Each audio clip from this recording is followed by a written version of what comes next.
இதயம், அதில் 1000 எண்ணங்கள் உதயம். யாரோ வருவார், யாரோ இருப்பார், வருவதும் போவதும் தெரியாது. ஒருவர் மட்டும் குடியிருந்தால் துன்பம் ஏதுமில்லை. ஒன்றிருக்க ஒன்று வந்தால் என்றும் அமைதி இல்லை.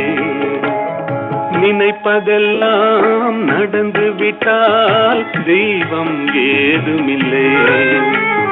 நடந்ததையே நினைத்திருந்தால் அமைதி என்றும் இல்லை.